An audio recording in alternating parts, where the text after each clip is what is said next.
Continuation of Saturday, 13th week after Pentecost, September 5th, 2020, spiritual reading. For a man is known by his children. It is certain that a child's good or evil conduct in life depends on his being brought up well or ill.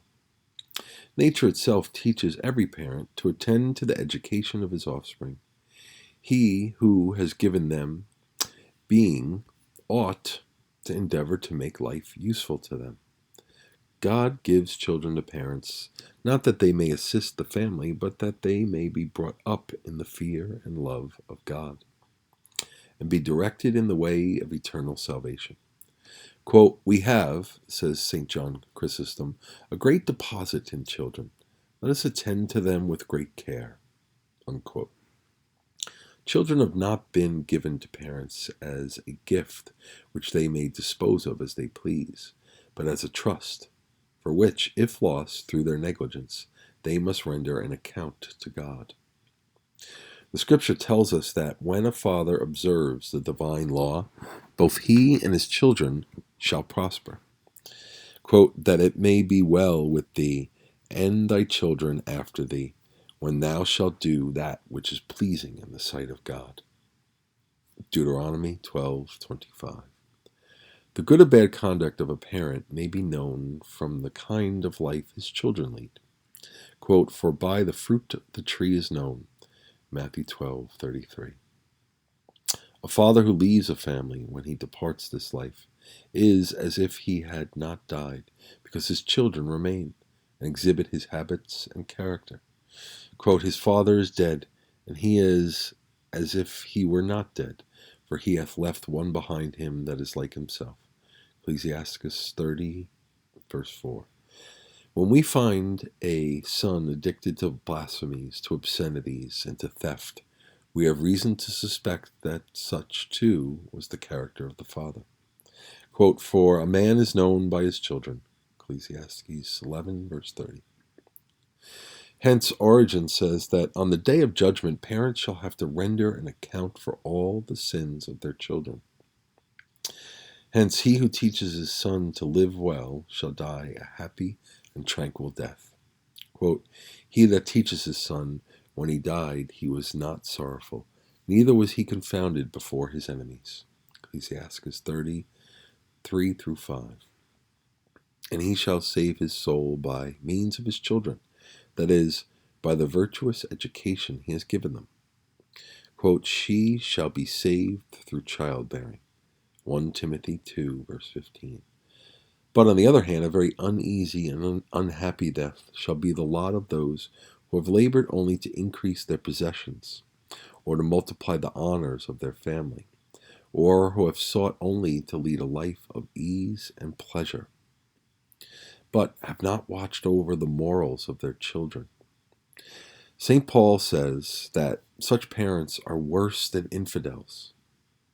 Quote, "But if any man have not care of his own, and especially of those of his house, he hath denied the faith, and is worse than an infidel." 1 Timothy 5, verse 8. Were fathers or mothers to lead a life of piety and continual prayer, and to communicate every day, they would be damned if they neglected the care of their children. Would to God that certain parents paid as much attention to their children as they do their horses. How careful are they to see that their horses are fed and well trained, and they take no pains to make their children attend to catechism, hear Mass, or go to confession.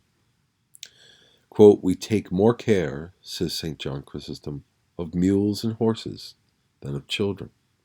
Unquote. If all fathers fulfilled their duty of watching after the education of their children, we should have but few crimes and few death penalties.